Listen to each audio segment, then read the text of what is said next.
Oke. Nah, ketika sudah terpasang, ini kita lagi coba untuk menghilangkan udara, ya udara yang ada di selang manifold itu harusnya tidak ada ya. Jadi kalau kita punya keran seperti ini atau katup atau charging valve seperti ini boleh tidak dibuka dulu. Jadi nanti freonnya nanti dulu dibuka untuk membaca manifoldnya. Tapi kalau seandainya tidak punya, terpasang sudah terbuka, silahkan buka sedikit keran manifoldnya sampai keluar refrigeran. Tapi hanya sesaat saja ya, jangan terlalu banyak karena melepas freon ke udara juga tidak bagus. Nah, jadi sedikit saja hanya untuk membantu membuang udara yang ada di selang biru. Nah, ini kan selang biru nih. Ketika kita pasang kan udara ada di sini. Nah, kalau kita langsung hisap, nanti udara yang ada di sini juga ikut terhisap.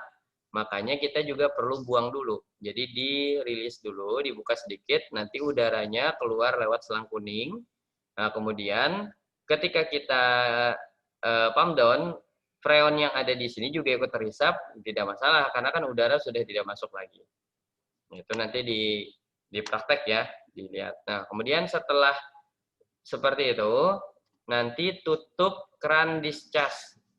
Nah, jadi yang ini dulu ditutup. Ini nanti dibuka, habis dibuka dimasukkan kunci L di sini, baru diputar searah jarum jam. Tuh putar ditutup penuh, langsung penuh.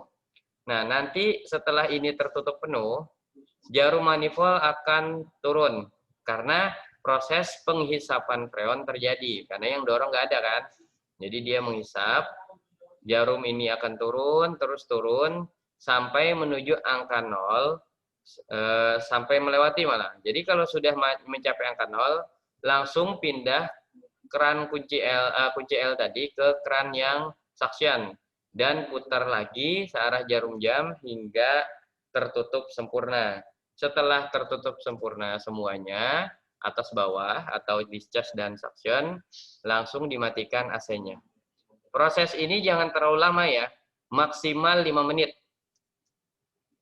Nah, jadi kalau nanti sudah memutar keran yang paling atas atau yang kecil, keran discharge kita putar, sudah full. Nah, kunci L siap-siap aja sudah ke bawah sambil menunggu manifold. Nah, ketika manifold nanti turun, mendekati angka 0, mungkin sambil diputar, putar saja pelan-pelan. Nanti kalau dia udah melewati angka 0, langsung ditutup penuh dan langsung dimatikan. Kenapa langsung dimatikan? Karena posisi kompresor berada dalam kondisi tertahan semuanya, yang dorong tertahan, yang isap tertahan. Maka kalau seandainya dibiarkan dalam waktu yang lama, berarti kompresor bisa jadi overload ya, bisa kelebihan beban dan juga bisa jadi nanti ada pipa yang tidak kuat menahan kompresan dari kompresor bisa pecah. Nah, ini juga hati-hati. Hanya nanti prosesnya jangan sampai melewati dari 5 menit. Sebenarnya sebentar aja kalau untuk pump down ini, apalagi kalau AC setengah PK. Freonnya juga nggak banyak. Ya, bingung ya? Ya, memang bingung. Kalau baru seperti ini pasti bingung. Nanti kalau udah prakteknya. Nah, ini seperti ini. Nah, kita tadi udah bahas. Ada proses tahapan pertama, itu tadi untuk pump down. Jadi pump down ini nanti dipakainya ketika kita mau melepas unit AC yang sudah terpasang. Kenapa duluan tadi dipelajarin? Karena memang saya kalau praktek langsung ini dulu. Karena kan posisi unit di praktek juga udah terpasang. Jadi nggak ada masalah sih. Nanti mau pump down dulu atau pasang dulu silahkan. Nah, ini alur pemasangan unit ya, unit indoor dan outdoor. Ketika kita mendapatkan unit yang belum dipasang, pertama kita pasang indoor dulu. Kemudian pasang outdoor, kemudian pipa refrigeran, sambungan pipanya divakum, pasang kabel listrik, cek kebocoran, pembuangan air, uji aliran air, baru penyelesaian tes run dan pengisian refrigeran. Jika diperlukan. Nah, ini alurnya yang pertama. Kemudian, nah sebelum kita memasang indoor, kita harus paham bahwa AC split wall mounted berarti indoornya terpasang di tembok dan temboknya harus dipasangin bracket terlebih dahulu. Nah ini contoh bracket indoor. Adanya ketika kita buka plat indoornya ini akan kelihatan besi tipis ya. Nah, ini yang akan dipasang di tembok sebelum meletakkan indoor. Nah, beberapa unit kalau kita baru pasang, pasti ada namanya buku petunjuk. Apalagi unit baru ya. Tapi kalau seandainya tidak tersedia atau AC-nya AC bekas, kita tidak tahu itu bukunya kemana. Nah, untuk menentukan posisi lubang pemasangan itu nanti kita coba ukur dulu pipa AC yang ada di indoor, dibuka. Nah, ini kan tertutup nih, dibuka dulu baru diukur dengan meteran. Posisi pipa dengan ujung bracket paling kanan itu berapa? Nah, nanti itu yang akan menjadi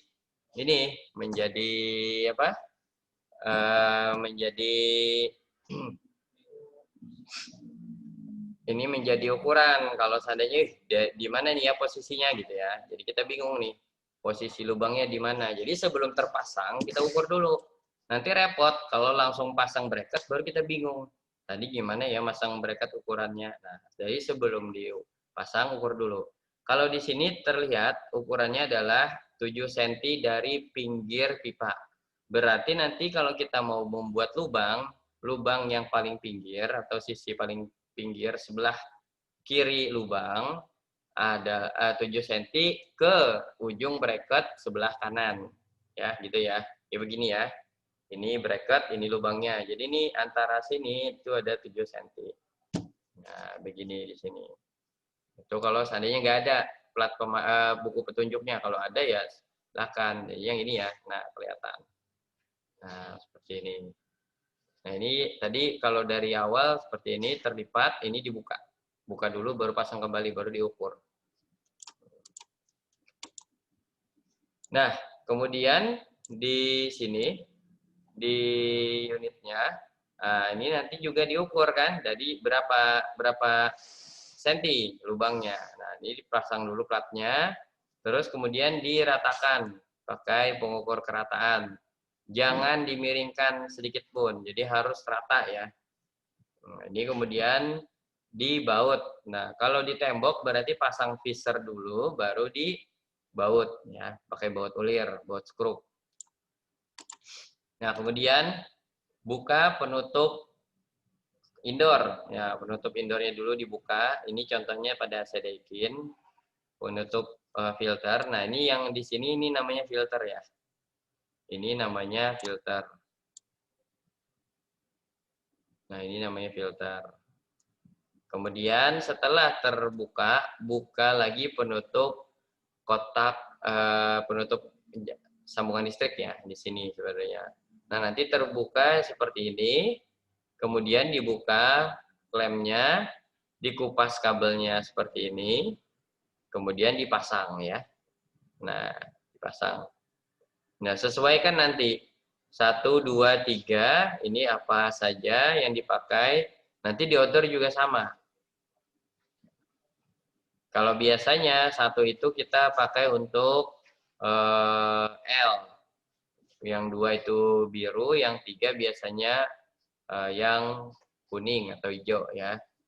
Nah, nanti ini bisa dicocokkan saja, sebenarnya terserah warnanya mau apa, tapi yang umumnya apa disepakati aja ya sama yang lain.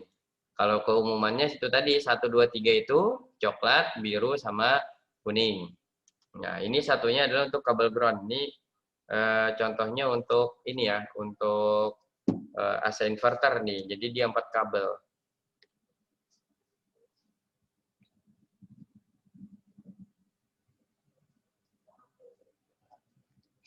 Oke. Nanti praktek ya. Nah, ini namanya kita belajar teori kayak gini, bingung ya. Gak apa-apa. Nah, kemudian Setelah terpasang kabelnya, dibungkus dulu. Bungkus dulu. Oh, tadi ceritanya ininya sudah terpasang ya, untuk bracketnya. Terpasang ya. Jadi ini kita langsung ke indoor. Nah, ini sudah terpasang di sini, dibungkus dulu.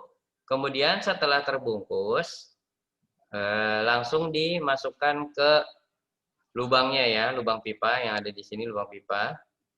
Nah, di sini posisinya nanti tembus di sebelah sini ya. Ini contoh yang di belakangnya. Jadi dia masuk, pengaitnya yang atas, bagian atas sebelah sini. Ini adalah pengait yang indoornya dari atas. Nah, sebelah sini. Nah, ini pengaitnya. Pastikan pengaitnya ini terpasang dulu ke indoor. Kemudian baru kita pasangkan ke pengait bawah. Jadi pengait bawahnya dirapikan. Jadi atas dulu, terpasang, tergantung, baru kita dorong. Nah, nanti kalau kita salah dalam membuat lubang, ini tidak akan pas nanti. Tidak akan pas. Jadi nanti coba-coba aja diukur lagi. Kalau tidak pas jangan dipaksakan, nanti pipanya akan terlipat. Ya. Nah, ini jangan sampai nanti tiba-tiba dicoba, dipaksain, digeser-geser, akhirnya pipanya yang terlipat. Bahaya. Jadi harus benar-benar kita samakan ya, harus kita perhatikan sebelum memasang unit tadi. Nah, kemudian setelah terpasang, ya, pastikan dia tadi sempurna masuknya dan tidak ada indoor yang tidak terpasang ininya, apa ya, pengait-pengaitnya. Jadi harus rapat tuh, atas, bawah, kiri, kanan tuh harus rapat. Jangan sampai tidak rapat. Nah, teman-teman juga harus paham nanti mengenai besar lubang ya. Bagian besaran lubang yang kita buat ini harus benar-benar paham berapa, dan itu harus dibaca. Kalau memang nggak ada buku petunjuknya, diperkirakan betul-betul. Karena kalau terlalu besar, ketika indoornya terpasang, lubangnya akan kelihatan. Indoornya tidak akan bisa menutup lubang yang kita buat tadi. Misalnya terlalu ke bawah lubangnya, akhirnya di bawah AC ada lubang lagi. Nah, itu nanti bahaya. Bisa yang lain ikut masuk, bukan cuman udara ya, udara luar, tapi kadang-kadang ada burung, ada semut dan lain-lain bisa ikut masuk. Nah, itu yang menjadi bahaya. Nah, kemudian dari segi keselamatan juga berbahaya. Yang kedua, orangnya pasti juga bingung, kenapa kok pasang AC ada lubangnya gitu ya. Nah, padahal kan AC-nya didesain untuk supaya cantik ya, jangan kelihatan apa-apa. Ternyata ada lubang menganga di bawah AC-nya. Nah, sebelum kita menyambung pipa, nah kita harus mulai melepas dulu. Ini baut ini, ada yang di sini. Ini adalah baut sambungan untuk pemasangan pipa. Jadi ini dilepas dulu. Ini baut flaring ya namanya ya. Kemudian baut flaring ini dilepas dua-duanya, ada yang kecil dan besar. Karena pipa suction itu lebih besar, pipa dorong lebih kecil. Nah, itu setelah dilepas, kita potong pipa sesuai ukuran. Nah, ukuran indoor dan outdoor, nanti diukur ini ya, pipanya. Kebutuhannya kira-kira berapa. Jangan terlalu ngepres, juga jangan terlalu panjang. Kalau terlalu panjang juga jelek juga. Melipatnya bingung ya, menggulungnya. Jadi sesuaikan. Tapi kalau dari standar pipa sekarang itu minimal 2 meter. Jadi teman-teman jangan sampai nanti memotong pipa atau memasang pipa lebih kurang dari 2 meter. Karena biasanya kalau kurang dari 2 meter, AC itu akan getar dan bisa kurang dingin. Karena dia bisa kelebihan freon. Ada juga AC yang minimal 3 meter, nanti dilihat-lihat aja dari bukunya. Makanya nanti teman-teman, sebelum kita memasang AC atau unit, biasakan membaca dulu buku petunjuknya. Ambil dulu buku petunjuknya, coba baca, paling 5 menit udah cukup lah. Melihat, oh speknya pipanya berapa gitu ya. Terus posisinya harusnya seperti apa, nanti ada di situ. Nah, setelah kita tahu ukuran panjang pipa, kita harus melakukan pemotongan. Nah, pemotongannya dengan pemotong pipa, bukan dengan gergaji besi. Karena kalau dengan gergaji besi, hasil pemotongan itu tidak akan bulat lagi ya, nggak akan bundar ya. Nggak akan bundar. Jadi kalau misalnya pakai pemotong pipa juga nggak bundar, berarti salah makainya. Nah, nanti belajar pas praktek seperti apa. Kemudian setelah dipotong, baru dikikir. Kikir harus ada kalau mau dari awal kan kita membiasakan sesuai standar itu pipanya dikikir agar tidak tajam. Karena kalau tajam biasanya sudah masangnya nggak pakai sarung tangan, pipanya nggak dikikir, akhirnya setelah masangan saya banyak plester di jarinya ya. Katanya ilmu kebalnya sudah luntur atau nggak kebal sama tembaga. Nah, setelah dipotong itu di rimmer. Nah, rimmer bagian nomor 4 itu menghilangkan hasil apa ya? Menghilangkan bagian yang kasar hasil dari pemotongan tadi, juga hasil kikir juga mungkin bisa akan kasar di dalamnya. Makanya dari rimmer ini nanti diputer untuk menghaluskan bagian dalam. Nah, ketika kita melakukan rimmer atau mengerik tadi, upayakan atau pastikan pipa itu menghadap ke bawah, bukan menghadap ke atas. Karena apa? Ketika kita menggesek atau menghaluskan, kikir tadi kan juga akan mengikis ya, akan membuat partikel-partikel tembaga atau pipanya itu berjatuhan. Primer juga sama. Kalau posisi pipa menghadap ke atas, maka kotorannya akan masuk ke dalam. Nah, sedangkan udara aja tidak boleh masuk, apalagi kotoran ya. Jadi tidak boleh ada sama sekali kotoran di situ. Nah, itu nanti teman-teman harus pastikan posisi mengikir dan merimernya harus pipanya posisi ke bawah. Nah, setelah dipotong dan dihaluskan, baru dimasukkan baut flaring yang sudah dilepas dari indoor. Ya.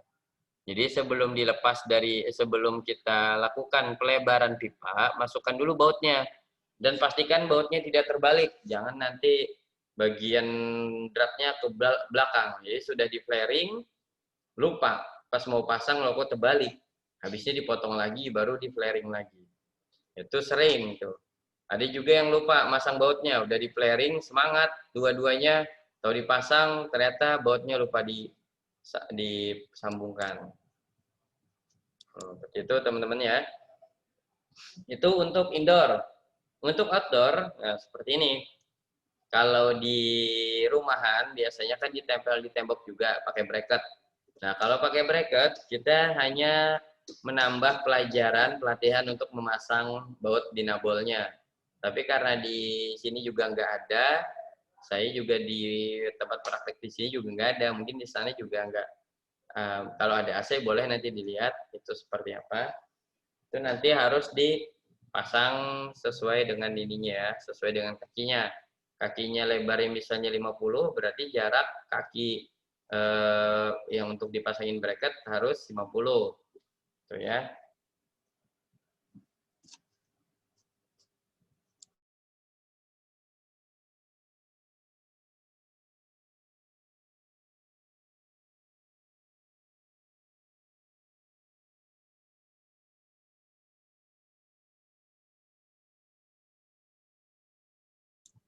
Nah, kemudian setelah terpasang outdoornya, ini kita buka lagi penutup kabel dan penutup keran ya, penutup pipa.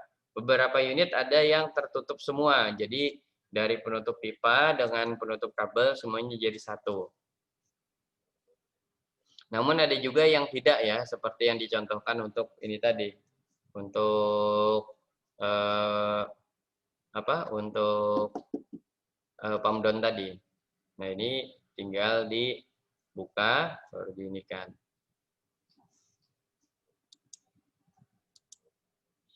Ya, pemasangan outdoor.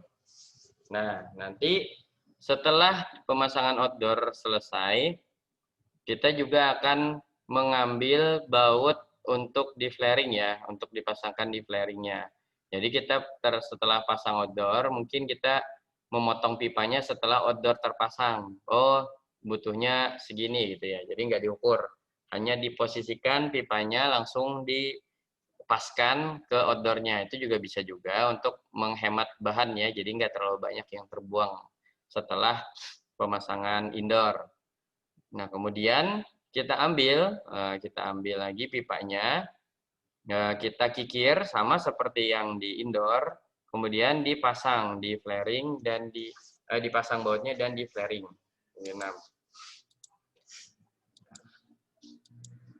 Nah, ini contoh-contoh flaringan yang standar dan tidak standar ya. Nah, ini nanti bautnya di indoor akan seperti ini, antara yang dilebarkan dengan yang di indoor. Di outdoor juga sama, nanti seperti ini. Nah, untuk memasangnya tinggal dipaskan sempurna ya, menutup pinggiran ini sempurna, tidak boleh bengkok. Kemudian dipasang bautnya menggunakan tangan, diputar. Ketika dia sudah tidak bisa diputar dengan tangan lagi, baru kita kencangkan dengan kunci Inggris atau kunci pas dan kunci torsi. Nah, di sebelah bawah, di bagian bawah ini ada contoh flaring. Yang sebelah kiri, paling kiri ini bengkok, tidak rata ya, tidak bulat sempurna. Kemudian yang ini juga pecah. Nah, yang ini juga tidak sempurna. Yang bagus ini yang paling atas, walaupun nggak terlalu juga, tapi cukuplah sebenarnya ini. Mungkin ini pipanya juga tipis, jadi kurang bagus hasilnya. Tapi ini sudah lebarnya udah pas. Kalau ini terlalu tipis, jadi ketika dipasangkan dia nggak menutup sempurna di sini. Nah, ini nggak boleh. Kalau seperti itu nanti dikencangin, ini akan tambah mengkerut, tertarik, akhirnya lepas. Nah, itu. Nah, nanti di indoor seperti itu ya, terpasang, dipasangkan, kemudian dikencangkan seperti ini. Ketika sudah kita putar secara manual dengan tangan, sudah tidak bisa lagi atau udah keras. Nah, baru dikencangkan dengan kunci. Jangan nanti ketika baru masuk langsung pakai kunci. Biasanya kalau pakai kunci kita nggak tahu posisi drat bautnya itu udah sempurna kena bautnya apa enggak. Kalau belum, nanti dia akan mencari jalur sendiri dan akan merusak drat indoor. Udah indoornya rusak, bautnya juga rusak. Kalau bautnya rusak masih bisa kita belikan. Tapi kalau bautnya atau drat yang dari indoor itu susah. Kita harus potong, kita harus belikan dan las lagi. Nah, ini yang sering terjadi kalau teman-teman nggak memperhatikan prosedur ini. Kalau memasang baut, jangan langsung pakai kunci. Harus dengan tangan dulu, pastikan sudah rapat dan tidak bisa dikencangkan pakai tangan, baru kita gunakan kunci. Kunci itu kan hanya untuk mengencangkan. Nah, ini nanti kalau dia pakai kunci torsi seperti ini, kekencangannya akan sesuai dengan standar. Jadi dia kalau sudah kencang, kuncinya akan patah sendiri atau bengkok ya. Tidak sampai lepas sih, cuma langsung bengkok. Nah, itu sudah menandakan bahwa kekencangan bautnya sudah sesuai standar. Namun kalau seandainya belum bisa punya kunci torsi, mungkin pakai kunci pas. Nah, putar baut searah 60 derajat. Kemudian kencangkan lagi. Nah, jadi nanti 60 derajat diputar, baru dikencangkan. Ini pakai perasaan sih ya, kalau nggak ada kunci pas itu pakai perasaan. Jadi nanti teman-teman pas praktek harus ngerasa ini udah kuat apa belum. Nanti dikasih tahu sama instrukturnya. Kita coba kencangkan dulu, kemudian kita tanyakan instrukturnya. Kalau pipanya tebal, sekencang apapun mungkin tidak masalah. Tapi kalau pipanya tipis, ketika kita memutarnya terlalu kencang, maka pipanya kemungkinan bisa patah di dalam. Karena saking kuatnya menekan, akhirnya dia putus ya, retak. Tuh, kalau untuk pipa AC-nya. Nah, di outdoor juga sama ya, pasangkan. Nah, sama seperti indoor dan gunakan dua kunci. Satunya nahan di keran, satunya untuk mengencangkan. Sama di bawah juga seperti itu. Kenapa harus ditahan? Karena kalau menahan menggunakan body, dia akan bengkok atau masuk ke dalam. Ya. Nah, kemudian setelah dari pemasangan tadi, kita harus mengeluarkan udara dan uap air yang tersisa. Nah, ini adalah namanya proses vakum. Kembali ke AC split. Nah, kita udah tahu AC split itu ada bagian indoor yang akan terpasang waktu sampai di rumah konsumen itu akan terpasang ketika kita mulai memasangnya aja. Artinya ada proses yang membuat udara terjebak atau ada di dalam sistem. Karena pas kita posisi pasang baut, meskipun baut indoor ataupun outdoor, baut flaringnya tadi dipasang, ini kan masih ada udara nih di dalam nih. Kalau kita langsung buka kerannya, kita buka keran besar, keran kecil, maka udara akan ikut dalam sistem. Paham ya? Udara akan masuk dalam sistem. Sedangkan refrigeran hanya ada di posisi outdoor. Jadi nanti yang di bagian sini yang saya tandain, ini adalah udara semua. Nah, jadi yang diperlukan adalah menghisap udaranya dengan cara memakai pompa vakum. Diajar, Nah, kemudian pompa vakum ini kita siapkan dan manifold juga kita siapkan. Yang pertama dilakukan adalah lepaskan tutup portnya atau kerannya. Jadi nanti ada, kalau di bahasa kita tutup pentil ya, sama kayak pentil ban itu sama. Jadi dibuka tutupnya. Ini menggunakan 2 kunci Inggris mungkin karena terlalu kuat kali ya. Nah, kemudian dibuka dan dipasangkan ke manifoldnya ya. Kalau ada charging valve pakai, kalau enggak ya enggak apa, langsung aja. Langsung kita pasang ke unit. Nah, kalau ini dipasang tidak akan terjadi apa-apa karena apa?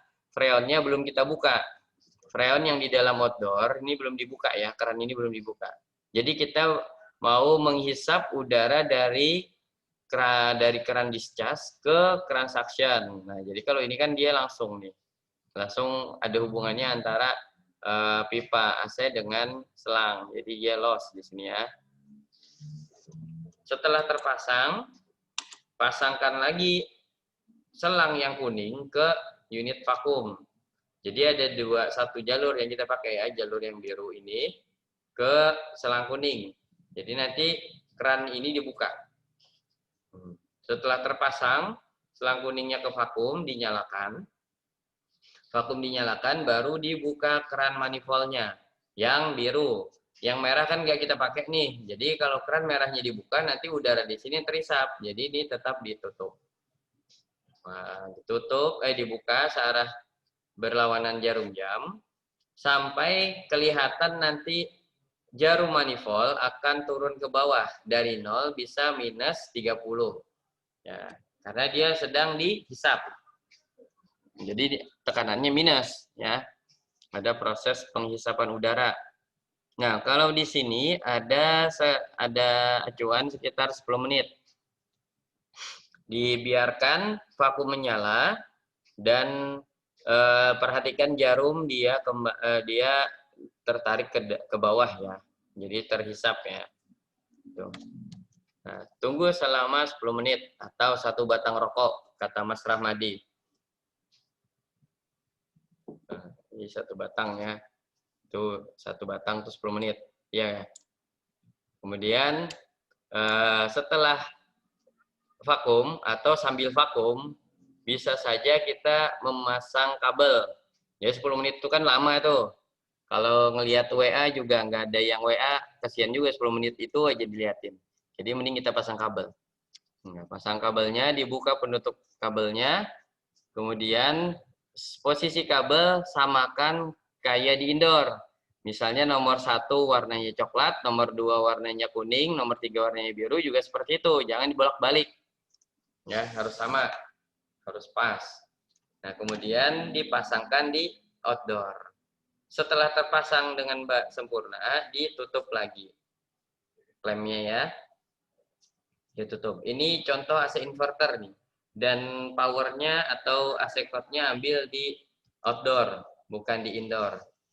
Nanti macam-macam seperti ini teknisnya belajar saja pada saat praktek ya, melihat oh ini yang power di indoor, ini power di outdoor. Sama aja sih sebenarnya, tidak ada perbedaan. Hanya posisinya aja, pengambilan ininya aja yang berbeda.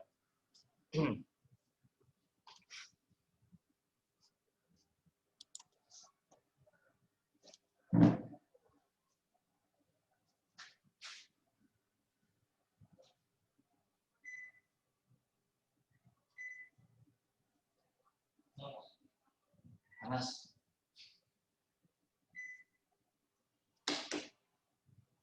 Tutupkan pintu anunya. Nah, baik. Setelah pasang kabel, kita berarti ini sudah ini ya. Oh, ini sudah ini berarti sudah melewati proses vakum. Nah, ini vakumnya sudah kita lewatin. Setelah vakumnya selesai, pompa vakum harus dimatikan dan keran manifold ditutup ya. Ini nggak ada prosesnya di sini. Ditutup. Nah, setelah ditutup, kita cek dulu ada kebocoran apa enggak ya. Dengan cara apa? Biarkan manifold tadi, nah, manifold yang tadi minus tadi ya, mana ya? Nah, yang ini posisinya minus. Apakah nanti dia kembali ke nol atau tidak?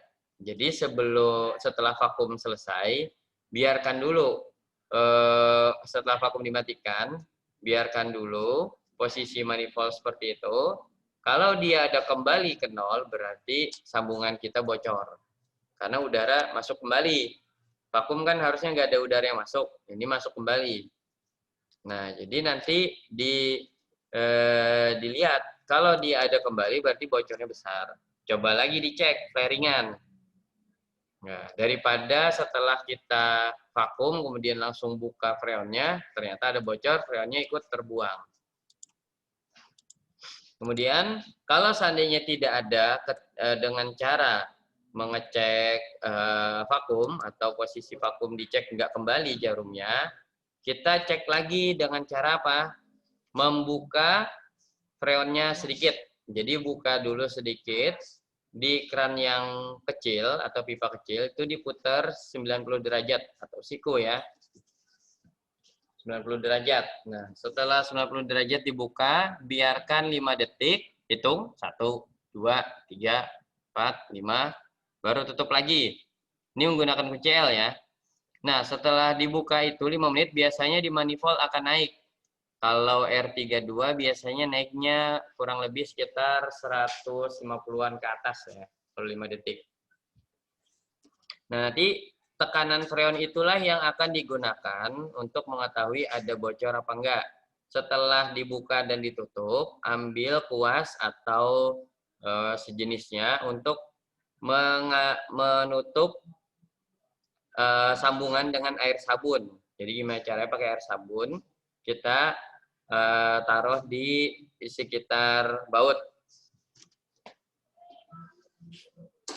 Sekitar baut. Nah, nanti sekitar baut itu kalau dia ada kebocoran, meskipun dia halus, akan keluar gelembung-gelembung ya, dari busanya tadi. Makanya nanti busanya juga harus yang kental, supaya tidak langsung mencair ketika kena kena pipa yang kering ya. Jadi ya agak kental.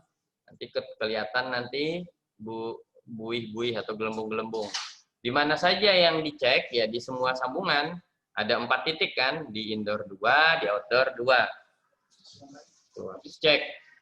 Jangan sampai nanti 3 bulan kemudian ada laporan, Mas nggak dingin. Ternyata freonnya habis dan penyebabnya adalah pemasangannya yang tidak bagus atau ada kebocoran.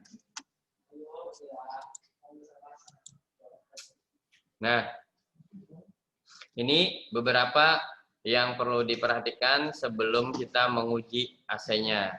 Sebelum melakukan pengujian, Kita pastikan lagi tadi airnya adalah posisinya rapat ya di tembok. Kemudian tes juga dengan remote. Nah, ini pastikan bagiannya tidak ada yang menggantung dan bagus semua rapat.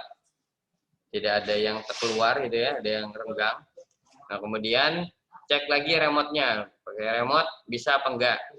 Berarti udah masuk ke pengecekan. Nah, kalau seandainya kita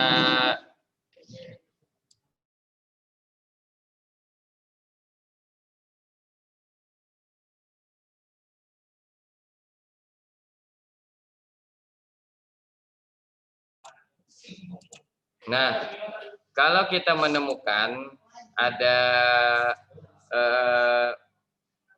AC yang kurang freon, saya susah betul nih ngomongnya.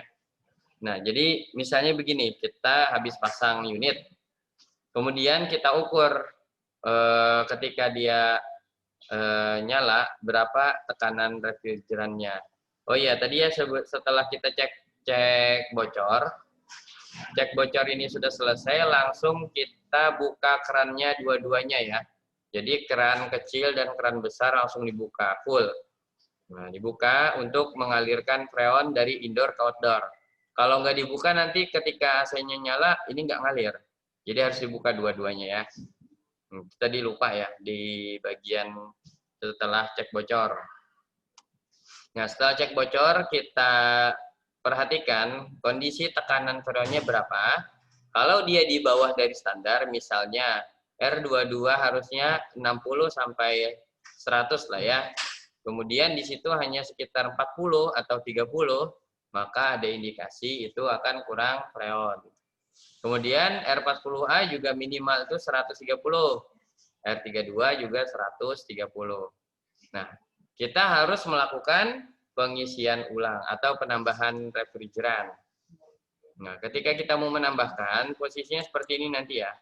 Nah, selang kuning nanti disambungkan ke unit ke freon, ke tabung freon. Jadi tabung freonnya nanti disambungkan ke sini, dipasang. Dia modelnya model drat juga, nanti dipasang, dikencangin.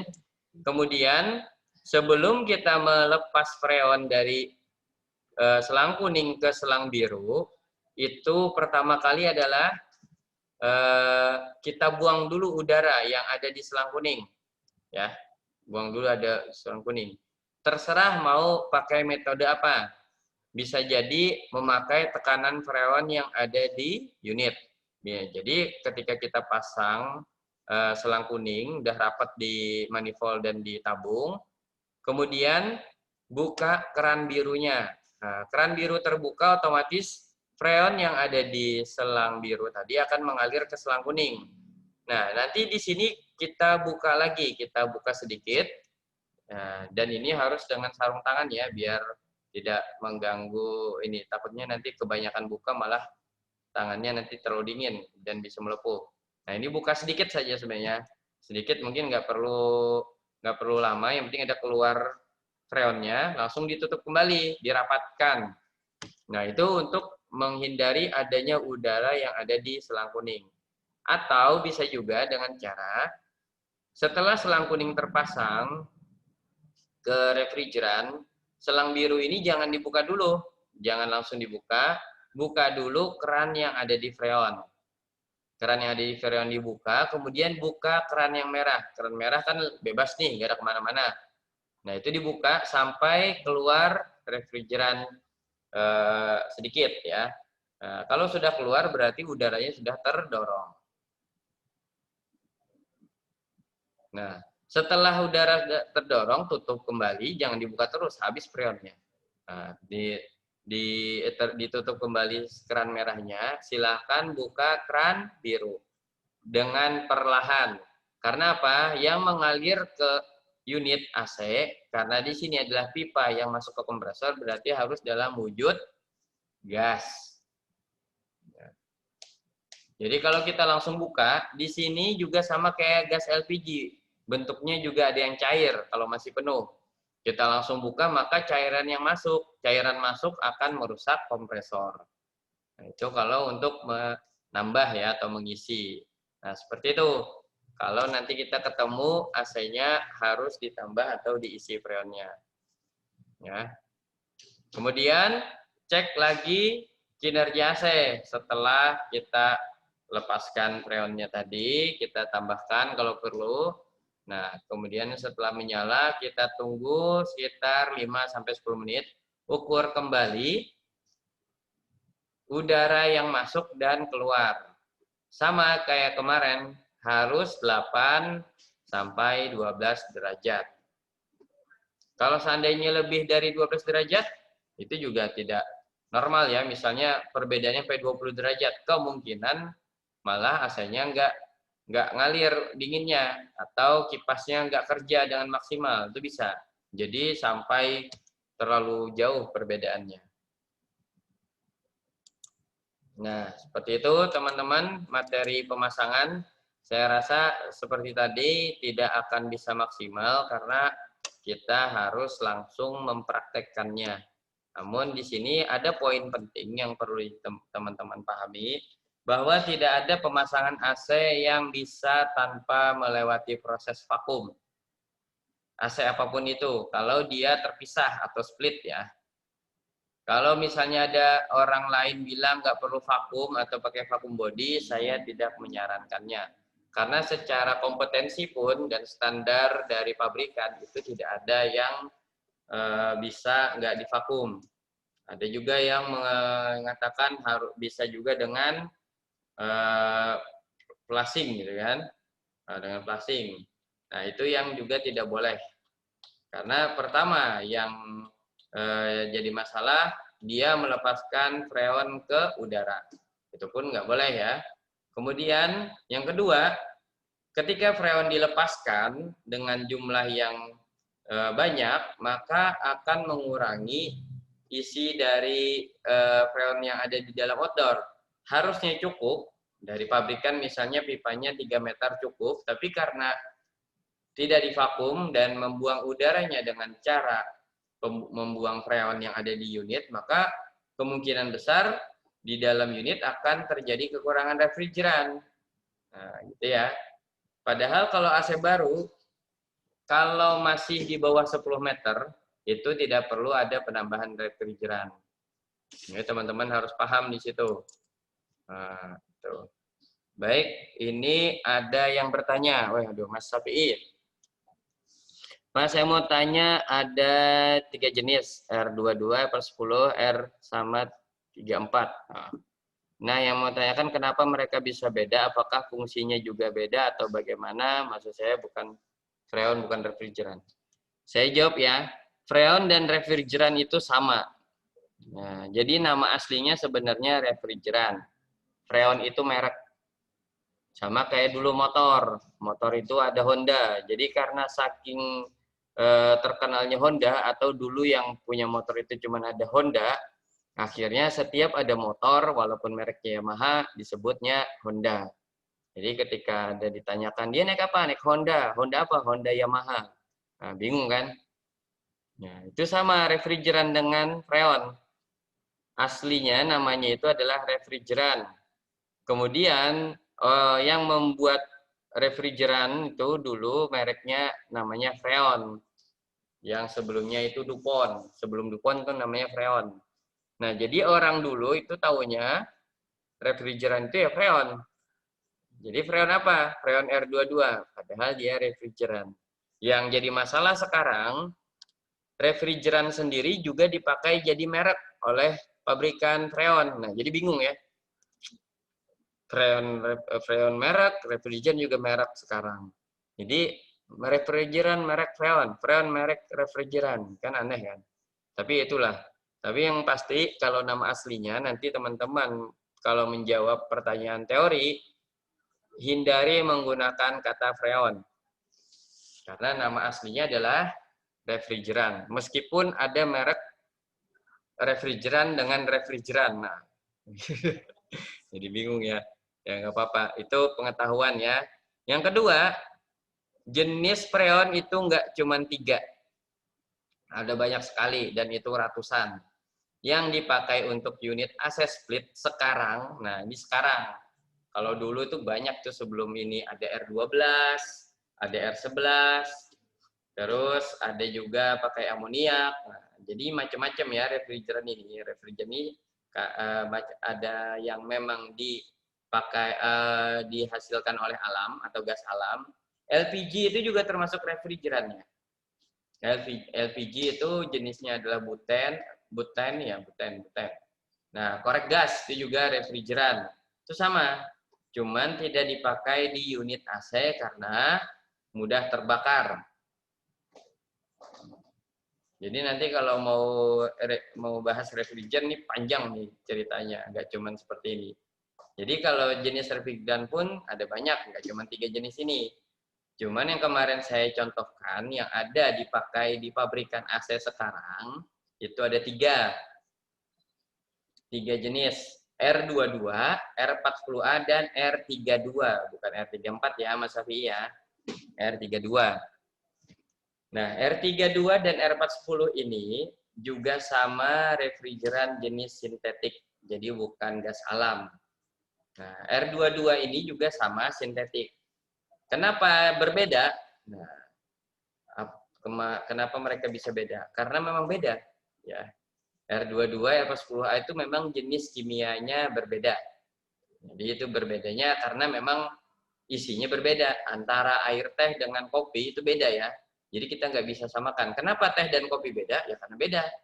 Gitu ya. Nah, terus fungsinya sama. Refrigeran ya fluida untuk menyerap dan melepaskan panas. Ya, dipakai untuk refrigerasi. Jadi memang berbeda dengan fungsi yang sama. Nah, kenapa dulu pakai R22, ada yang pakai R22, ada yang pakai R40 dan R32, kok berbeda pemakaiannya? Ini yang mungkin perlu teman-teman pahami. Ya, mungkin nggak terlalu harus jadi ini ya, tapi kalau kita bisa menjelaskan ke konsumen juga bagus. Karena konsumen akan merasa, wah ini teknisinya up to date, ya, atau melek teknologi misalnya gitu. Karena kan daripada ditanya, Mas kenapa itu freonnya beda? Ya memang kayak gitu Bu, saya nggak tahu juga. Nah, akhirnya kan padahal pintar, kelihatannya nggak pintar. Nah, R22 itu jenis refrigeran. Nah, kita bicara refrigeran ya. Bukan mereknya, refrigerannya. Jenis refrigeran yang mengandung klor. Kemarin kan sudah saya sampaikan itu mengandung klor. Klor ini kalau dilepaskan ke udara bebas, dia akan terbang ke atmosfer dan merusak hubungan ozon. Ozon yang tadinya senyawa kimianya adalah O3, ditarik O-nya 1 sama dia. Akhirnya yang klor tadi menjadi CO, O3 tadi menjadi O2. Jadi oksigen. Nah, ozon yang harusnya tadi melindungi sinar ultraviolet langsung ke bumi, karena dia berubah menjadi oksigen, akhirnya dia nggak bisa lagi fungsinya seperti itu.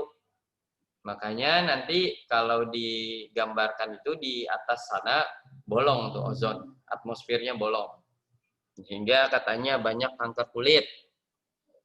Terus apa lagi ya? Tanaman-tanaman bermutasi, ya, entah apa itulah. Nah, ini yang menyebabkan dunia industri sepakat. Kalau kita terus-terusan seperti ini, nanti akan banyak kerusakan di muka bumi, ya gitu ya. Jadi mereka sepakat gimana caranya kita ganti pemakaian refrigeran ini dari R22 menjadi R410. Apakah langsung diganti begitu saja? Tidak bisa. Yang sudah memakai R32 itu tidak bisa diganti, harus pakai R22. Makanya ketika tahun 2015 pabrikan sepakat mengganti produknya dengan AC ya dengan kompresor dan spesifikasi penggunaan R410. Awalnya 410 dulu ya, belum R32. Ini sejarah nih ya. Historinya seperti itu. Jadi digantilah dengan R410. Tapi bukan berarti R22-nya diganti R410, bukan, tapi produknya udah didesain dengan R410. Karena apa? R410 dengan R22 ini itu berbeda besar tekanannya. Misalnya kalau Mas bisa ada pernah ngukur nanti, R22 ini pada saat bekerja dia tekanannya hanya berkisar di 60 sampai 100 PSI. Sedangkan R410 bekerjanya di 130 sampai 170. Artinya kan lebih tinggi. Maka penggunaan pipa AC, terus ketebalan sambungan-sambungannya harus lebih kuat. Nah, jadi kalau misalnya R22 langsung diganti R410, maka akan rentan bocor karena tekanannya berbeda. Ya, ini perlu dipahamin. Jadi bahannya harus lebih tebal. Makanya nanti pipanya juga nggak ada yang tipis kayak dulu. Sekarang sudah tebal-tebal. Dulu lebih tebal sebenarnya, cuman karena makin lama makin mahal tembaganya, akhirnya dikurangin. Nah, setelah dikurangin, harganya bisa lebih murah.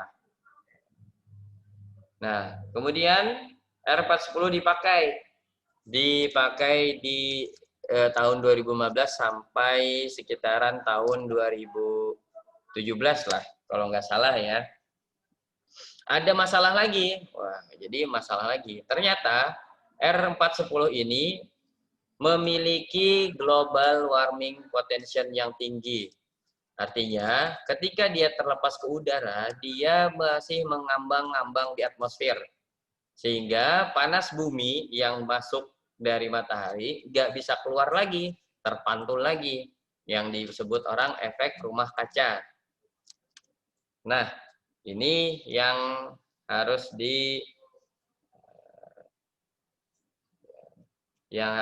diingat-ingat ya. Oh, kok harus diganti gitu ya. Harus diganti karena katanya global warming potensialnya atau efek rumah kaca yang diakibatkan oleh freon tadi itu besar. Ya, freon R410-nya. R22 kecil tapi merusak ozon. Nah, akhirnya sepakat lagi nih pabrikan. Waduh, kalau gini caranya nanti kutub utara bisa mencair. Maka akan terjadi banjir di mana-mana gitu ya. Kemudian digantilah R32. Kenapa memakai R32? Karena R410 itu isinya adalah R32 R32 dicampur dengan R125. Ya. Sabar ya Mas Safi ya, saya ceritain masalah freon dulu. Nah, kemudian R32 dipakai. Namun ada lagi kelemahan R32 ya. Kelemahannya dia memang nggak merusak ozon dan tidak menimbulkan efek rumah kaca yang besar, ada cuman kecil, namun dia mudah terbakar. Jadi yang suka ngerokok, kalau masang AC R32 jangan sambil ngerokok. Nah, itu peringatannya besar itu di outdoor itu. Hati-hati mudah terbakar. Ya, meskipun nggak bagus juga kerja sambil ngerokok. Kerja ngerokok ya kan. Jadi nanti itu menjadi masalah ketika R32 dipakai untuk unit-unit yang besar karena dia mudah terbakar. Namun di sini karena peralihan ini harus cepat dan mau tidak mau harus dilaksanakan, akhirnya sosialisasi ke teknisi dipercepat. Tolong hati-hati dengan R32. Nah, seperti itu. Mungkin sama kayak dulu, minyak tanah dengan LPG. Jadi kan minyak tanah itu digantikan LPG itu juga lama kan, isunya banyak, meledak lah segala macam. Tapi lama-kelamaan kan konsumen sudah mulai paham cara menanggulangi agar tidak terjadi ledakan. Nah, itu saja sebenarnya. Jadi manusianya lagi yang harus menyesuaikan diri. Kemudian menjadilah sekarang pemakaian freon itu menjadi R32. Apakah R410A masih ada? Masih. Beberapa pabrikan juga pakai R410A. khususnya AC-AC yang besar, yang isi freonnya bisa sampai ratusan kilo. Kalau pakai R32, wah gampang sekali meledaknya ya, karena banyak sekali kuantitinya. Tapi kalau AC rumahan yang makainya cuma 500 gram, maksimal 1 kilo lah masih aman. Kalau terlepas, nggak langsung ini ya, udah langsung hilang dia, menguap. LPG aja 3 kilo kita nggak takut ya, masa AC yang 1 kilo kita takut gitu ya. Tapi jangan mentang-mentang nggak takut baru coba-coba. Nah, jadi R410A tetap masih ada, R22 pun masih ada karena unitnya yang terjual sebelum tahun 2015 itu masih ada. Kalau sekarang dihapuskan, orang yang memakai AC R22 ketika AC-nya bocor atau habis freon tidak akan bisa lagi mengisi. Karena apa? Freonnya udah nggak ada. Akhirnya apa? Harus ganti AC. Bisa nggak diganti R32? Ya tadi masalahnya. R22 tekanannya lebih kecil dibandingkan R32. Kalau kita pasang tambahkan R32 atau isi R32 malah bisa pecah pipanya. Masalah lagi kan? Makanya R22 masih ada dijual mungkin sampai tahun 2030.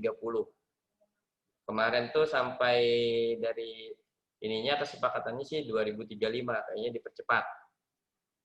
Melihat kondisi bumi yang gonjang-ganjing. Itulah katanya seperti itu. Nah, jadi kalau kita merasakan panas-panas kayak gini mungkin gara-gara freonnya sering terbuang gitu ya. Nah, itu mungkin lah ya, tapi kita juga nggak bisa tahu. Nah, seperti itu ya untuk refrigeran. Jadi nanti hanya sebagai pengetahuan bahwa refrigeran ini memang ada beberapa jenis yang dipakai di AC split sekarang. Ada R22, 410A, dan R32. Ada lagi mungkin nanti teman-teman menemukan MC22 yang isinya itu R290. Jenis kimianya itu propan. Itu kalau ini saudara kembarnya LPG sebenarnya. Jadi waktu diproduksi LPG itu akan mengeluarkan propan. Nah, propan ini yang dipakai untuk menggantikan R22. Karena karakteristiknya mirip R22. Namun kalau dibilang bisa langsung kompatibel juga nggak bisa. Ada beberapa unit yang nggak dingin ketika diganti R290 atau MC22. Tapi secara keumuman masih bisa, gitu aja. Nanti pilihan aja, opsional. Ternyata R22-nya udah nggak ada lagi. Pakailah MC22 atau R290. Apa kelemahannya? Kok nggak dipakai? MC22-nya, kenapa nggak diganti MC22 aja? Ternyata MC22 itu sama kayak LPG, bahkan tekanannya lebih tinggi. Jadi kalau LPG misalnya kalau dilepas, apinya panjangnya bisa 5 meter, kalau yang MC22 kalau dilepas baru dibakar, apinya bisa sampai 10 meter. Nah, seperti itu. Ya. Jadi nanti ada lagi ketemu MC22. Ada juga trainingnya, tunggu aja ya. Jadi teman-teman nanti banyak belajar untuk masalah itu. Nanti freon ada lagi jenisnya yang R134A, itu untuk AC mobil. Ada lagi yang R404 untuk chiller. Nah, ini banyak sekali, ada R407, ada R404, terus ada juga yang R506. Nah, kalau teman-teman buka di Google, refrigeran ketik saja jenis refrigeran, itu akan muncul ratusan jenis. Tapi yang kita pakai untuk di AC 3 jenis ini saja ya. Nah, kemudian pertanyaan kedua, saya melihat AC teman dari sirip swingnya keluar bunga es. Kenapa? Itu kenapa? Apakah ada kebocoran atau bagaimana? Mungkin sedang musim salju ya. Tapi sebenarnya seperti jawaban saya kemarin, itu adalah pengaruh dari rendahnya refrigeran yang mengalir di evaporator. Karena refrigeran yang mengalir di evaporator tekanannya harus disaturasi temperatur di atas 0 derajat. Kalau R22 tadi di atas 60 PSI. Kemungkinan ya freonnya tadi kurang atau terlalu rendah penyerapan panasnya. Kipasnya pelan sekali misalnya. Sedangkan yang mengalir freonnya dingin. Akhirnya dingin ini nggak ketemu panas, tambah lama tambah dingin. membekulah dia. Terjadi kristalisasi bunga es di sekitar evaporator, kemudian tiba-tiba mati kompresor. Nah, mati kompresor, kristal es tadi mencair. Jatuhlah dia ke kipas yang ada di dalam indoor. Keluarlah dia memuntahkan bunga es tadi. Jadi kayak seakan-akan musim salju ya. Ini bagus juga itu. Nah, mungkin bisa dikasih tahu temannya apakah memang kamu suka dengan kondisi seperti ini gitu kan. Siapa tahu dia ternyata memang maunya seperti itu ya. Tapi kalau masalah kebocoran kita belum tahu apakah udah pernah diisi atau belum.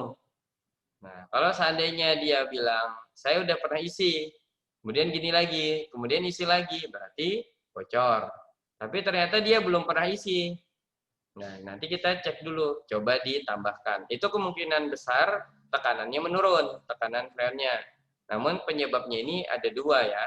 Bisa jadi tekanannya turun ini karena memang dia kurang atau penyerapan panas di sekitar indoor nggak ada, terlalu kotor AC-nya, kotor banget sampai mampet udaranya lewat. Nah, akhirnya freonnya tambah lama tambah dingin. Nah, terlalu dingin ini menurunkan tekanan, tambah lama tambah turun, membeku lah. Akhirnya langsung di situ namanya es blok atau blok es. Nah, ini juga memberikan bahaya atau dampak buruk kepada kompresor.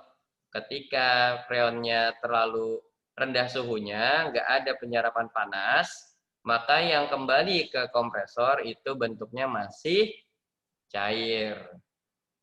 Sedangkan kalau kompresornya itu adalah pompa gas, maka nanti bisa merusak unitnya atau kompresornya. Ya, selain Mas Safi atau Mas Safi ada pertanyaan lagi, silakan.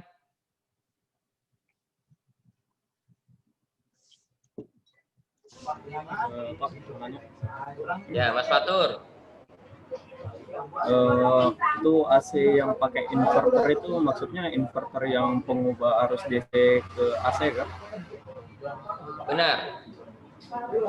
Oh, terus yang itu kan tadi saya lihat yang AC pakai 4 kabel itu kan, yang pertama itu fasa netral, terus yang satunya itu ground, terus kabel yang satunya itu ke inverter. Nah, inverternya ini isinya apa? Fasa, netral atau ground? Bukan fasa, bukan netral, bukan ground. Tapi data. Data. Ya. Itu memang sudah tersambung sendiri atau kita yang nyambung lagi, Pak? Ya kita yang nyambung. Kita menyambungkan, makanya kabelnya harus sesuai. Jadi, kalau boleh saya jelaskan sedikit, mungkin Mas Fatur dimatikan dulu mic-nya ya. Nah, ya, baik, biar ini. Nah, jadi untuk inverter, itu benar dari kata Mas Fatur, adalah perubahan tegangan dari AC ke DC, DC ke AC. Jadi kan inverter itu dari situ ya. Jadi, pertama, inverter itu adalah jenis AC yang bisa berubah kapasitasnya dengan cara mengontrol putaran kompresor. Jadi Mas Fatur, kompresor inverter itu sebenarnya yang ini jenisnya inverter nih. Yang ini ya, yang kita lihat di gambar ini jenis inverter. Sorry. Nah, ini inverter nih karena ada PCB control di outdoornya. Ini ada PCB control di outdoornya. Inilah yang mengkonvert ya atau menginvert tegangan AC menjadi DC. Kemudian DC-nya ini dikonvert lagi menjadi AC, tapi bentuknya kotak. Kalau AC kan sinus tuh, AC PLN, bentuknya sinus, gelombang. Nah, kalau yang di sini AC tapi bentuknya kotak. Dan frekuensinya bisa berubah-ubah. Nah, ketika frekuensinya berubah, putaran kompresornya pun berubah. Jadi dia bisa low, bisa high, bisa medium. Ya, ketika dia medium atau biasa konstan, maka BTU-nya, kapasitas AC-nya akan sesuai dengan kapasitas pabrikan, misalnya setengah PK. Itu dengan kapasitas dengan putaran mesin yang middle itu dengan posisi setengah PK. Ketika dia posisinya high, di atasnya middle, frekuensinya bisa sampai 125 Hz. Nah, kalau untuk inverter ini, itu bisa mencapai AC 3/4 PK. Padahal tadi kan setengah PK. Otomatis wattnya juga naik. Nah, pemakaian dayanya naik. Kemudian ketika dia sudah diposisikan mode low, dia akan turun putarannya sekitar 50 Hz, ya, di bawahnya lagi malah. Nah, ketika putarannya pelan, wattnya pun akan pelan, pemakaian dayanya bisa sampai 180 watt. Nah, ini yang menjadi poin tambahan dari inverter. Kenapa dia sering disebut AC yang cepat dingin? Karena dia bisa dipercepat, dipacu untuk mendinginkan ruangan, melebihi kapasitas aslinya. Kemudian disebut juga sebagai AC yang hemat listrik. Karena ketika dia sudah dingin, yang ngapain gasnya kencang? Kan sudah dingin. Jadi dia gasnya pelan-pelan, hanya menjaga suhu di dalam ruangan. Nah, ini yang menyebabkan ada kabel kontrol atau tambahan antara indoor dengan outdoor, yaitu kabel data. Untuk mengirimkan informasi ke outdoor ketika indoor bekerja dengan posisi maksimal atau minimal atau middle. Jadi waktu dinyalakan, indoornya ngasih tahu, di dalam masih belum dingin bro, ayo gas lagi, gas dia. Nah, kemudian sudah berapa lama kemudian, bro, sudah dingin bro, langsam. Nah, seperti itu.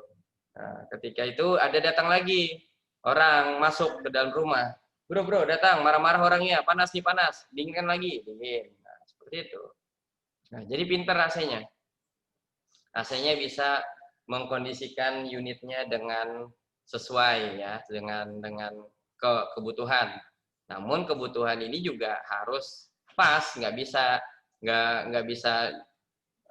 dipaksakan lebih dari yang dia bisa. Misalnya AC setengah PK kan inverter bisa naik kapasitasnya, dipasanglah di ruangan yang besar, harus di 2 PK, nggak bisa, tetap. Nah, akhirnya nggak hemat-hemat listriknya, boros lagi. Karena apa? Si indoor ngasih taunya, wih panas terus ini, nggak ada dingin-dinginnya, kerja terus dia maksimal. Gitu. Jadi itu secara gambarannya gitu ya Mas Fatur. Tapi teknisnya sih nggak sesederhana itu. Cuman bisa mengenalkan dulu lah.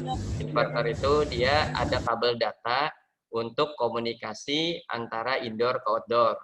Nah, supaya dia bisa memberitahu kondisi di dalam ruangan kepada outdoor-nya. Jadi outdoor-nya bisa mengkondisikan kerjanya, apakah dia perlu pendinginan yang besar, atau sedang, atau sudah dingin. Jadi menjaga saja. Nah, itu Mas Fatur ya. Ya, Mas Yasin mau bertanya? Enggak, Pak, enggak. Kepencet tadi. Oh, kepencet. Baik, Mas Fatur, ada yang mau ditanyakan lagi? Berarti Pak, berarti fungsi lainnya inverter ini dia bentuknya sebagai sensor juga ya Pak ya?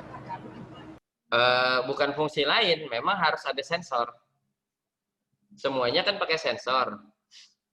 Hanya saja AC inverter ini karena dia bekerja sesuai kapasitas, maka sensornya akan lebih banyak mengukurnya.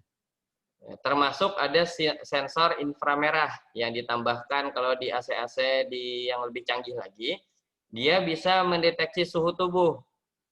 Makanya tadi kalau AC-nya ada inframerahnya, dia bisa mendeteksi suhu tubuh pengunjung apa itu ya istilahnya, penghuni penghuni ruangan. Jadi dia lihat, wah ini lagi panas apa lagi dingin ya. Kalau dia lagi panas baru datang keringetan kan suhu tubuhnya naik tuh. Nah, nanti dia akan mendinginkan. Jadi AC-nya AC pinter gitu ya. Tapi ada juga yang nggak pakai infrared ada. Jadi memang sensornya banyak dan dia selalu berkomunikasi. Beda dengan AC yang biasa. AC yang biasa kan mau disuruh gas juga dia nggak bisa. disuruh pelan juga nggak bisa. Dia memang nggak bisa, harus muternya konstan. Ya larinya kecepatannya segitu ya segitu, nggak bisa dirubah-rubah. Jadi ngapain ada komunikasi di situ kan? Biar ada komunikasi, dia juga nggak mau nurut gitu ya. Jadi nggak usah komunikasi, suruh aja dia jalan terus. Nah, gitu. Ya, yang lain, Mas Fatur terus dari kemarin yang nanya sama Safi. Ayo yang lain.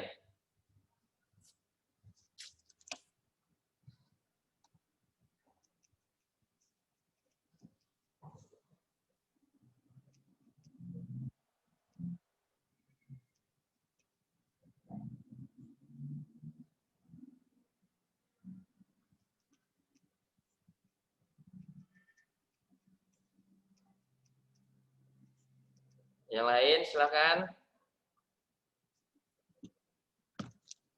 Ini tadi jam 1:30 ya mulai ya. Oh, sebentar aja suaranya tak. Memang ini ya, kalau untuk gini kita hanya sekedar pengenalan aja ya. Nah, terus tebal pipa mungkin perlu ditambahkan lagi, itu minimal 0,6 ya.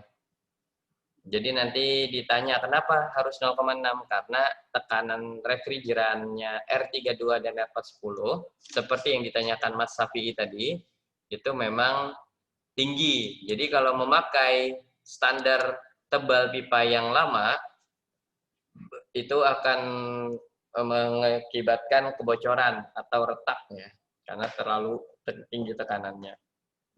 Apalagi kalau tikungannya banyak, wah, nanti retak di tikungan. Bukan cuma nyalip di tikungan, retak di tikungan.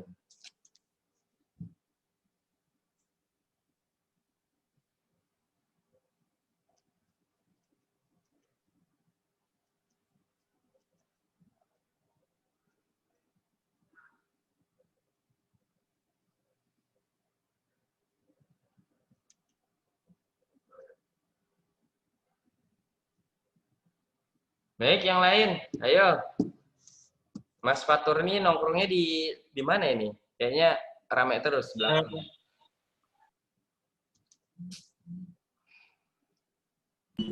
Di warung kopi, Pak. Wah, nyaman benar ya. Mas Zaldi, ada yang mau ditanyakan Mas Zaldi?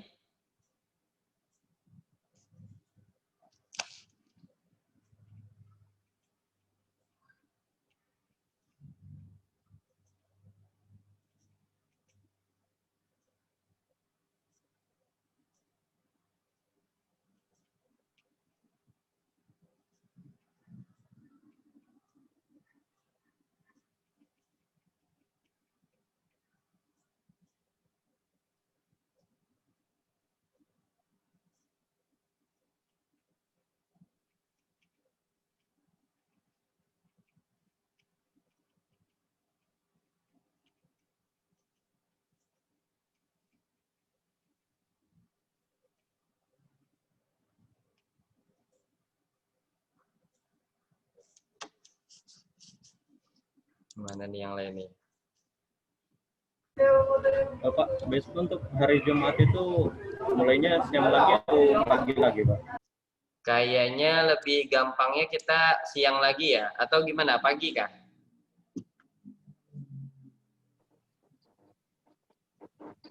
Bagus pagi, Pak. Pagi aja ya. Pagi Pak, pagi aja.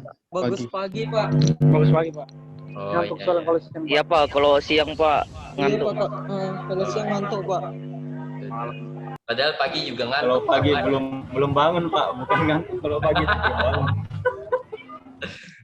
Berarti pagi aja ya, kita kayak kemarin jam 10 ya. Iya Pak, jam 10 ya, Jam Pak. 10. Pak, mepet Iya, kan Pak, jam 10, Pak. Sebenarnya sih materi sudah selesai. Nanti mungkin besok kita diskusi sama ada materi komunikasi. Oke, Pak.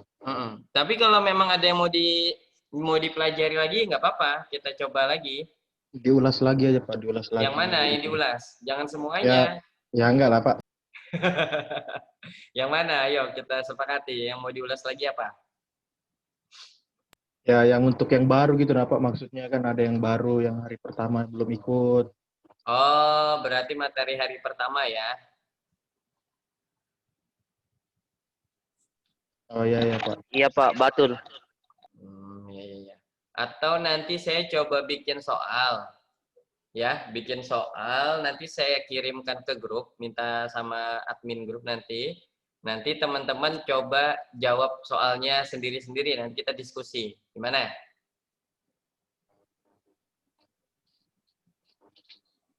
Sembarang ya Pak ngikut. Nah, Boleh. Nah, ini kan kalau dari jadwal kan sampai Jumat. Kalau misalnya kita perpanjang sampai Sabtu gimana? Sampai Bisa Senin juga, Pak, kembali. betul. Boleh Oh, boleh Pak sampai Sampai 2 minggu nggak apa-apa Pak. Iya. Iya sudah, nanti ngomong sama soalnya Era Jaya ya. Pak. Iya, iya. Tanggung. Kalau Sabtu ke sana terus minggunya kayak libur lagi gitu Pak. Mending Oh gitu. Soalnya saya perjalanan ke Banjarmasin hari Minggu. hati-hati. Oh iya Jack. Pak. Wah, nanti mungkin Hati-hati, kita Pak. atur lagi. Bentar, tanya dulu. Masa kamu diam-diam aja nggak tanya? Ya, ada yang mau ditanyakan dulu gimana nih? Kita mau coba diskusi yang ini dulu. Pak, itu Pak, saya pernah lihat gambar loh, sekedar gambar. Mm-hmm. Tapi itu kayak di luar negeri sih. Kenapa di sana itu yang apa? Indoornya itu ditaruh di luar. Itu beneran ada atau baru outdoornya yang ditaruh di indoor? Ini Mas Mukhtar hari pertama masuk nggak? Hari pertama telat saya kemarin situ Pak, yang ada apa? Ikut penyemprotan itu Pak. Oh, berarti benar, berarti pantesan nggak anu ya, nggak ini ya. Ya, oke, berarti aku bukain materi pertamanya ya. Itu kenapa indoornya di luar, outdoornya di dalam ya? Oke, sebentar. Kita coba buka.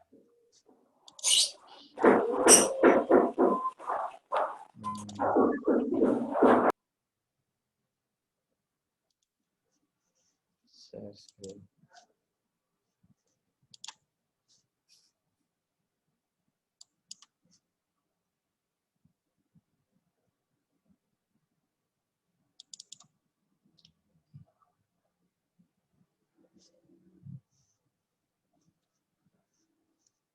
Kelihatan ya materinya ya? Kelihatan Pak. Oke. Nah ini Mas siapa tadi yang bertanya tadi ya?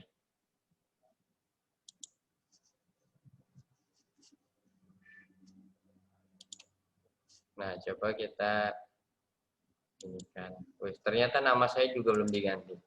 Bentar ya, saya ganti nama dulu. Saya sendiri lupa. Nggak ada yang ngingetin lagi. Aku kira namanya begitu, Pak. Makanya nggak diingatin. Ada karena orang kayak gitu ya. Ya, ini ya teman-teman ya. Nah, seperti ini tadi. Coba lihat, perhatikan di gambar sebelah kanan atau heat pump. Nah, pemanasan rumah dengan heat pump. Karena kita tahu kondensor itu fungsinya melepaskan panas dan evaporator menyerap panas. Ketika kita mau mendinginkan ruangan, berarti panasnya yang dibuang, ya kan? Panasnya dibuang. Panasnya dibuang keluar melalui kondensor. Tapi di satu wilayah yang ada musim dingin, meskipun terang ya, mataharinya terang. Jadi kita jangan terkecoh dengan matahari di negara lain, karena matahari di negara lain tidak seperti matahari di sini, ya. Apalagi di sini sering mataharinya banyak gitu kan, ada di BC, di BSB itu kan, jadi panas. Nah ini kalau di sana kan nggak ada itu, matahari di departemen store juga nggak ada, jadi nggak panas itu, adanya satu aja. Nah, suhu di sana lebih dingin dibandingkan suhu evaporator atau suhu pendinginan yang normal. Nah, sehingga yang dipakai untuk ruangan itu bukan evaporatornya, tapi kondensornya. Makanya outdoornya di dalam. Namun, saya juga kurang paham apakah di gambar itu memang orangnya yang memang nggak mampu beli AC yang bisa memanaskan ruangan atau merubah evaporator menjadi kondensor atau seperti apa gitu kan. Bisa jadi seperti itu. Jadi dia langsung dibalik saja indoor dengan outdoornya. Tapi kalau secara fungsi memang seperti itu. Secara kasarnya outdoornya yang di dalam. Namun sebenarnya kalau AC di luar sana yang memang negaranya ada 4 musim, bentuknya nggak berubah. AC-nya tetap di situ juga terpasang sama tetap. Karena pada saat musim panas pendinginan juga diperlukan. Jadi nanti hanya siklus refrigerasinya saja yang dirubah, diputar menjadi dari kompresor itu misalnya kalau pada musim panas itu ke kondensor dulu, tapi kalau pada musim dingin dia kembali ke indoor dulu, kebalik putarannya, dibalik ya. Itu saja sebenarnya, nggak perlu outdoornya di dalam. Makanya kalau dari gambar itu, kalau tujuannya untuk menghangatkan ruangan benar, tapi kalau tujuannya untuk yang lain saya kurang paham.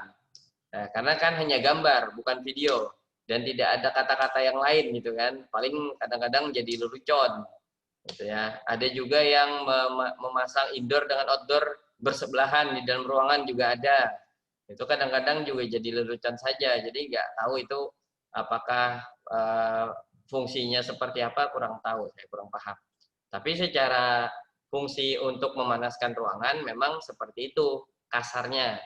Walaupun kalau AC-nya sudah canggih, itu bisa tinggal dipencet di remote, dipencet, nanti dia akan berubah sendiri. Posisinya aliran refrigerannya akan berubah. Jadi nanti ada semacam apa ya, kran ya, solenoid valve. Jadi valve-nya itu nanti akan bergeser, merubah aliran refrigeran. Yang awalnya dia ke kondensor, dia berubah mengalir ke evaporator, sehingga evaporatornya yang menjadi kondensor. Jadi nama evaporator dan kondensor itu bukan pada peletakannya. Jadi teman-teman jangan sampai menjadi acuan. Yang di indoor itu harus evaporator, enggak juga. Nanti yang menjadi penamaan itu aliran freonnya kemana. Kalau aliran freonnya itu dia ke satu coil, kita belum tahu nih, belum bisa namain. Adanya coil. Ternyata alirannya ngalir ke coil yang pertama, berarti itu yang kondensor. Ya itu aja. Jadi coil yang pertama dialirin oleh refrigeran setelah kompresor itu adalah kondensor. Ketika dia diputar balik ke bawah, misalnya ke sebelahnya, berarti yang menjadi kondensor adalah coil yang sebelahnya. Itulah yang menjadi kondensor, meskipun posisinya ada di indoor. Tuh, jadi Mas Mukhtar itu yang menyebabkan indoornya di dalam, ya, indoornya di dalam, outdoornya di dalam. Mungkin dia hanya ada punya AC itu, memang mahal. AC yang seperti itu mahal, harganya bisa sampai 2 kali AC. Karena valve-nya itu lumayan mahal kontrolnya. Jadi mungkin dia karena dia kurang uang ya kan, belilah dia AC untuk memanaskan. Makanya nanti pengertian AC itu jangan disebut pendingin ruangan. Nggak bisa kita sebut pendingin ruangan. Yang bisa disebut adalah pengkondisi ruangan. Jadi kondisi seperti apa ya tergantung kita. Mau panas, mau dingin. Nah, namun kalau di Indonesia yang punya musimnya musim panas aja, musim hujan paling dimatiin AC-nya ya. Nah, kalau musimnya musim panas saja, makanya yang dibutuhkan hanya pendinginan.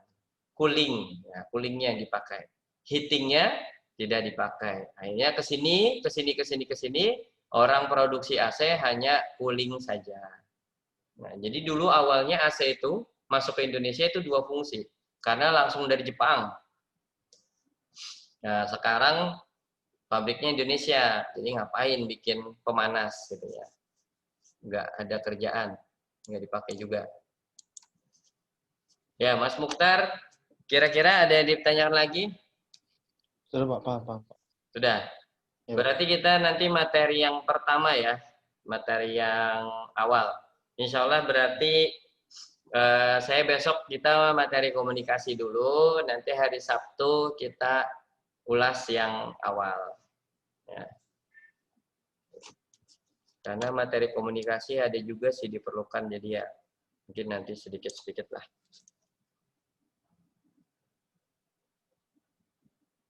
Yang lain ada lagi? Dendi Pak. Katanya mau nanya Dendi itu. Ya, silakan Mas Dendi. Atau nanya kapan selesai Pak gitu ya. Ngantuk sudah.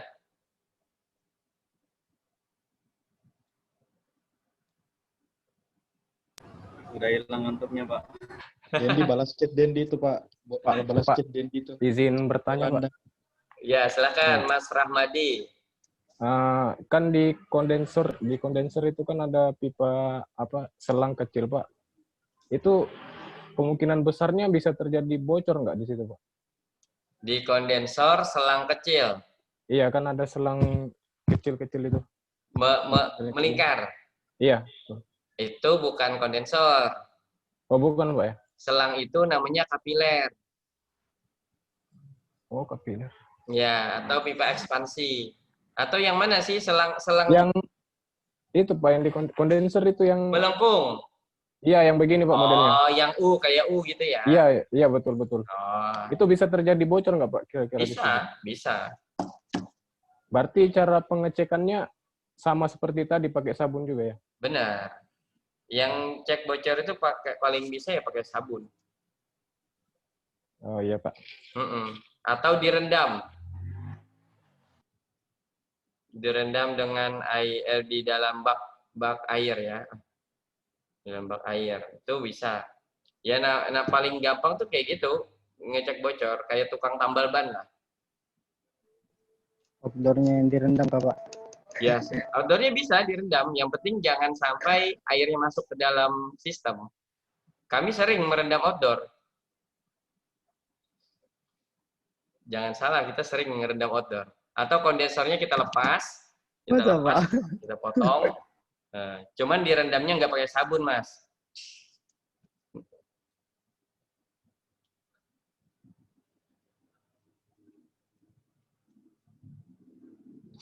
Ada lagi?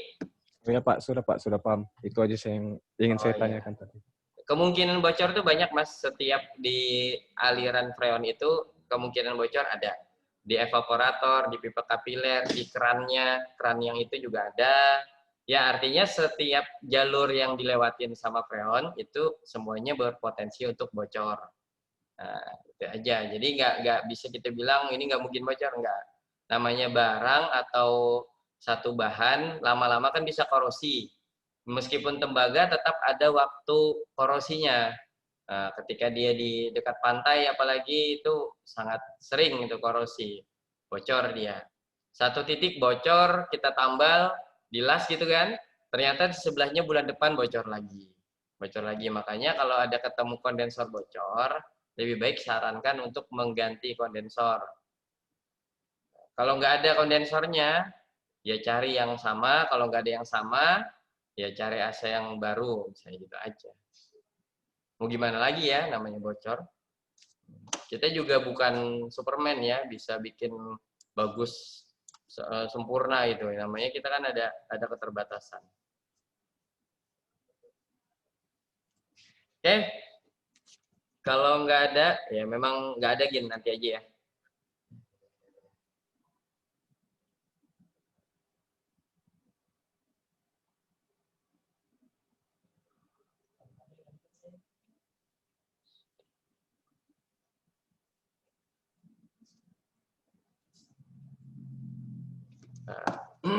Baik, kalau nggak ada, nggak ada. Sudah, kita selesaikan ya untuk hari ini. Sudah mau asar. Ya, mudah-mudahan cukup lah. Ya, dicukup-cukupin ya. Mas Yongki, Mas Rian Triwijaya, Mas Lian Ramdhani, kemudian Safi'i. Oh, ini gara-gara lewat chat nggak ada anunya sama sekali.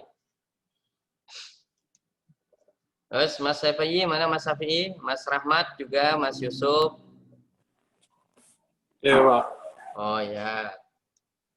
Nah, kita mau absen dulu. Oke. Mas Rahmat mana nih? Mas Rahmat nih. Bangun, guys. Oke Pak, siap hadir. Hadir. Oh, iya, hadir. Gitu dong. Ya, seperti biasa kemarin. Nah, 1, 2, 3. Ya, yang kloter selanjutnya. 1, 2, 3. Wah, Mas Kholik nih ketinggalan. Bentar ya, satu lagi ya Mas Kholiknya. Ayo Mas Kholik. 1, 2, 3. Oke. Terima kasih banyak teman-teman. Sampai jumpa esok lagi. Mudah-mudahan bisa tepat waktu ya. Jadi kita bisa langsung mulai lagi. Ya Pak. Oke, itu saja. Kurang lebihnya saya mohon maaf. Assalamualaikum warahmatullahi wabarakatuh.